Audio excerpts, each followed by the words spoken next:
Have you ever noticed how uncomfortable silence can feel? Think about it. You're in an elevator, a waiting room, or maybe the conversation just naturally lulls. What happens? Instantly, it feels like the air gets thick. It's almost a physical weight, isn't it? The moment the world outside goes quiet, our minds inside start to shout. It's like a switch is flipped. The internal monologue goes from a whisper to a full-blown broadcast, replaying conversations, listing to-do items, and digging up old worries. It's a strange reflex. We instinctively reach for something, anything, to fill that void. We pull out our phones and start scrolling, even if we just put them away. We hum a random tune, tap our fingers on the table, or open another browser tab we don't even need. We'll do just about anything to break the pause, to push back against that encroaching quiet. It's as if we're allergic to stillness. But why? Why does the absence of noise feel so much heavier, so much more demanding than a room full of sound? What is it about stillness that makes us fidget as if we're facing some kind of invisible danger? It's a fascinating question because logically, silence should be peaceful. It should be a moment of rest, a chance to recharge. Yet, for so many of us, it feels like a threat. It is almost like our brains are hardwired to interpret a lack of external stimulation as a signal that something is wrong, that we need to be alert. But what if we've been looking at it all wrong? Maybe we're not actually afraid of silence itself. After all, it's just the absence of sound waves. It can't hurt us. Perhaps what we're really afraid of is what the silence allows us to hear. Without the constant distraction of music, podcasts, notifications, and chatter, we're left alone with the one voice we can never truly escape, our own. In that quiet space, we come face to face with our own thoughts, our anxieties, our regrets, and our deepest questions. And maybe, just maybe, that's the conversation we've been trying so hard to avoid. Every evening ends the same way for her. The world fades. The headphones go on, and the glow from a screen paints her face in soft, shifting light. She calls it winding down, her little ritual to escape the day. But let's be honest, it's not really winding down, is it? It's more like trading one kind of noise for another. The playlist is a fortress built of sound, endless podcasts, curated music, videos queued up one after another, a constant stream designed to keep the silence at bay. One night, the universe decided to intervene. A flicker, a hum, and then darkness. The power was out. The Wi-Fi router blinked its last apologetic light and went dark. Her digital fortress crumbled in an instant. No podcasts, no music, no videos. Just her, the dark room, and a silence so complete it felt heavy. The first 5 minutes were fine. A little inconvenient, sure. She fumbled for her phone, thinking she'd just use her data. But of course, the battery icon was a glaring, taunting red. Dead. She almost laughed at the cliché of it all. Just my luck, she muttered to the empty room. She sat back, waiting for the lights to come back on, confident it would only be a moment. But the moment stretched, and in that stretching, something else began to fill the space. A low, persistent buzzing. It wasn't coming from the refrigerator or the walls. It was coming from inside her own head. It was the sound of her own thoughts, amplified by the deafening quiet. Thoughts she'd skillfully dodged all week, all month, maybe even all year. They started as whispers, timid at first, then growing bolder. "Why are you working so much?" one asked. "You're exhausted." Another joined in, a little sharper. "Who are you even doing all of this for? Are you happy?" And a third, the one she dreaded most. "When was the last time you just sat here with yourself and felt okay?" She let out a nervous laugh, small, sharp sound that was immediately swallowed by the silence.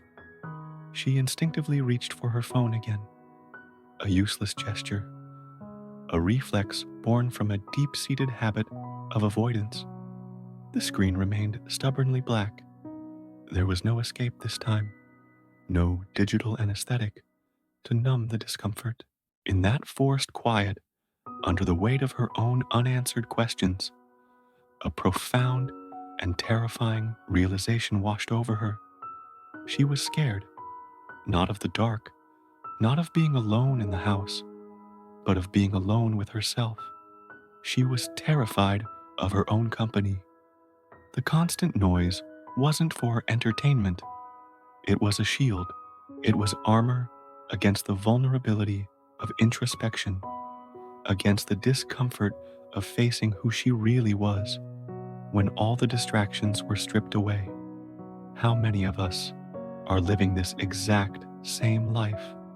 We surround ourselves with a symphony of distraction, a constant barrage of sound and information, not because we love the noise, but because we are terrified of the stillness. We fill every spare second with a podcast, a video, a social media scroll, anything to avoid the daunting task of sitting with our own thoughts. We've become experts at running from ourselves, convinced that if we just keep moving, keep listening, keep watching, we won't have to face the person in the mirror. But what are we so afraid of finding? Disappointment? Regret? A loneliness that no amount of digital connection can cure?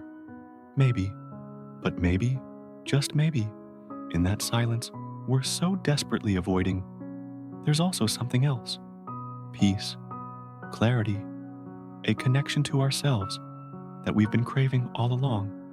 That night, in the dark, she didn't find all the answers, but for the first time in a long time, she started asking the right questions, and that was a beginning. Have you ever noticed that feeling? That twitchy, uncomfortable sensation when everything goes quiet? You reach for your phone, turn on the TV, or just start thinking about your to-do list. It's almost a reflex. Why are we so afraid of silence?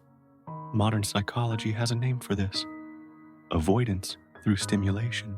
See, every time we switch tasks, scroll through a new post, or consume a piece of information, our brain gets a tiny hit of dopamine.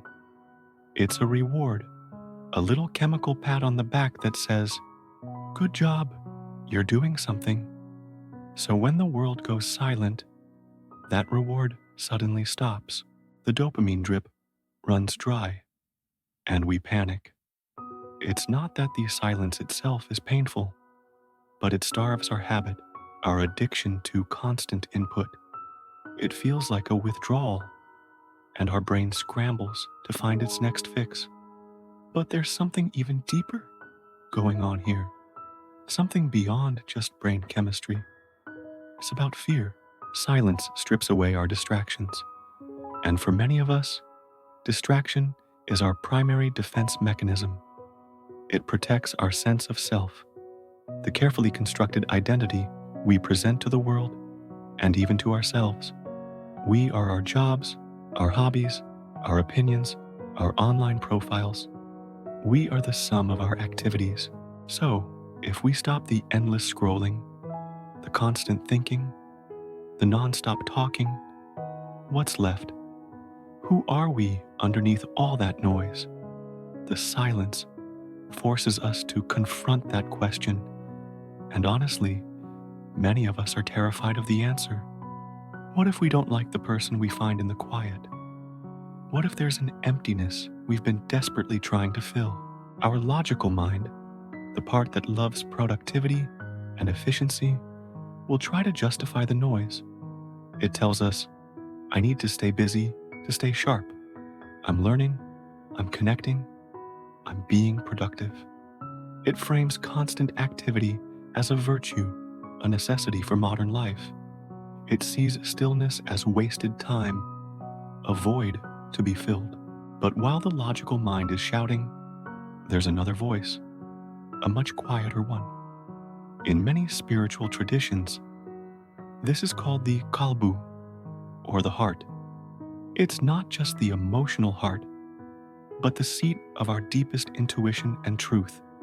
And this heart whispers something entirely different. It says, I need stillness to stay alive. Think about it. When logic rules alone, we can become incredibly efficient machines. We check off tasks, meet our goals, and climb the ladder. We become productive, but often we end up feeling hollow. We lose our connection to purpose, to joy, to our own humanity. We're just going through the motions. On the other hand, if the emotional heart rules alone, without the structure of logic, we can become lost in a sea of feelings. We are tossed around by every wave of emotion, reactive and directionless. We become passionate, but chaotic, with no anchor to ground us. The real magic, the beginning of true understanding, happens in the space where both the mind and the heart learn to be quiet. It's in the stillness that they stop fighting for control and start listening to each other. It's only when both surrender to the quiet that a deeper wisdom can emerge. This is where you find clarity. This is where you find peace. It's not about choosing logic over emotion or the heart over the mind.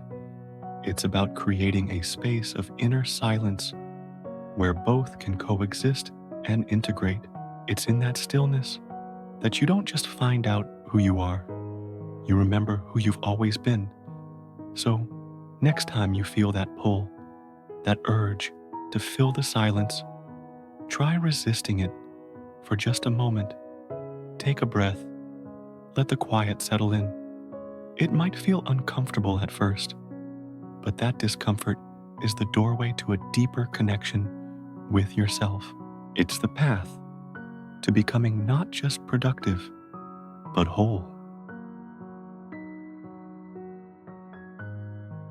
Have you ever sat in a room so quiet you could almost hear your own thoughts racing?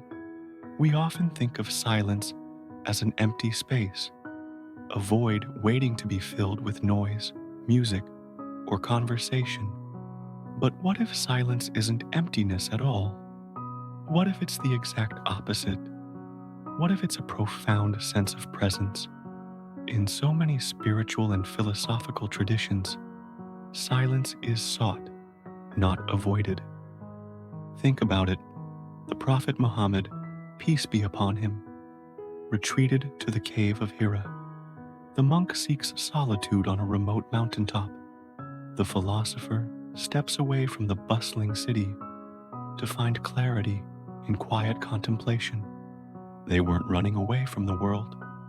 They were trying to listen to something deeper, something that gets drowned out by the noise of daily life. They were trying to listen beneath the surface of it all. At the core of this quest for stillness is the concept of the Qalbu, the spiritual heart. This isn't the physical organ pumping blood through your veins. It's the center of your spiritual awareness, your true self. And here's the thing about the Qalbu. It doesn't communicate in the language of words, sentences, and arguments. Its language is much more subtle. It speaks in the quiet moments of still awareness, in the gentle pauses that exist between one thought and the next. It's in that space that true insight resides. So, why do so many of us fear silence? Why do we instinctively reach for our phones, turn on the TV, or fill every quiet moment with a podcast. It's because when we're afraid of silence, we're unknowingly closing the door to that inner voice. We're blocking the very channel through which our heart tries to speak to us. We've been conditioned to believe that if something isn't loud and explicit, it doesn't have meaning. But that's a misunderstanding. Silence isn't the absence of meaning, it's the very birthplace of it. It's the fertile ground where intuition, creativity, and deep understanding can finally take root and grow. Stillness is the sacred space where our overthinking, analytical mind, our logic, finally becomes humble enough to stop dictating and start asking the real questions. And in that same stillness, our heart becomes brave enough to provide the answers. It is where we stop just thinking about our lives and start truly feeling and understanding our path. So next time you find yourself in a quiet moment, try not to run from it. Lean into it. Allow the silence to be a space not of emptiness, but of presence, a space to connect with your Qalbu. You might be surprised by the wisdom you find waiting for you there.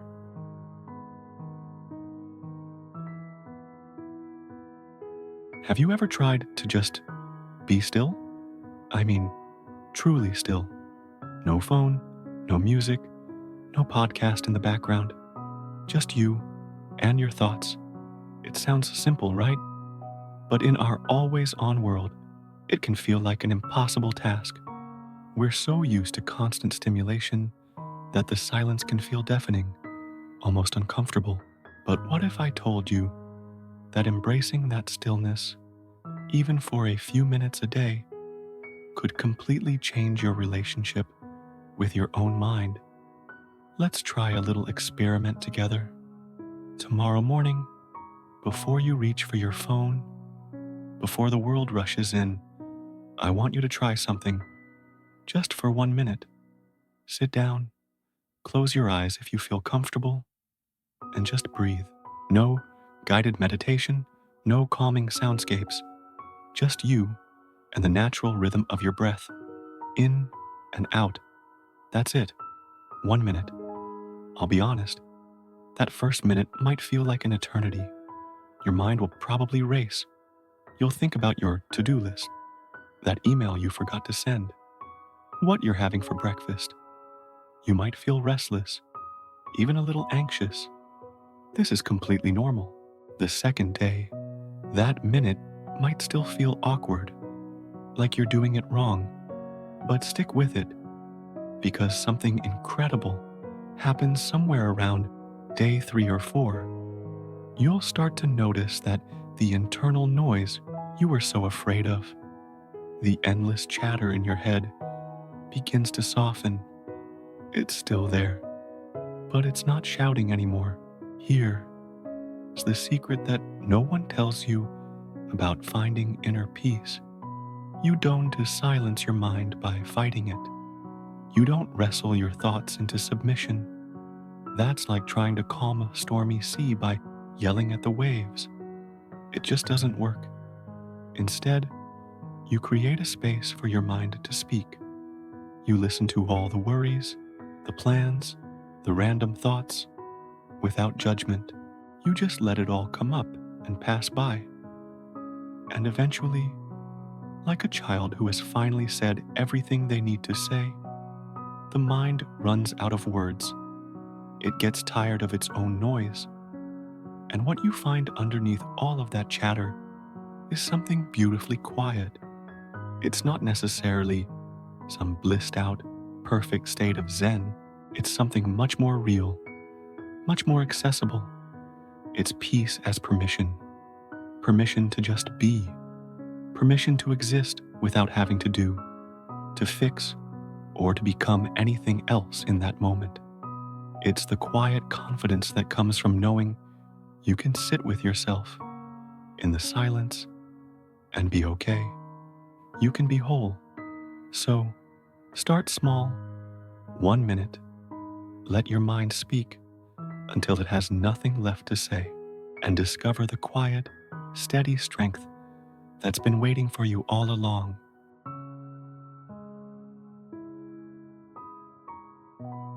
Have you ever noticed how loud the world is? The constant buzz of notifications, the never ending stream of opinions, the pressure to always be on. It's a lot, and soon our minds start to echo that noise, running so fast that we forget our own natural rhythm, our own inner peace. But there's something waiting for us, something incredibly powerful: silence. It's not empty or scary. It's patient, ancient, and deeply forgiving. Silence isn't here to punish you for being busy. It's here to remind you of who you truly are when no one is demanding anything from you. In that quiet space, right between one thought and the next, between an inhale and an exhale, your heart finally gets a chance to speak. And it's so important to listen to what it has to say. Thanks for watching.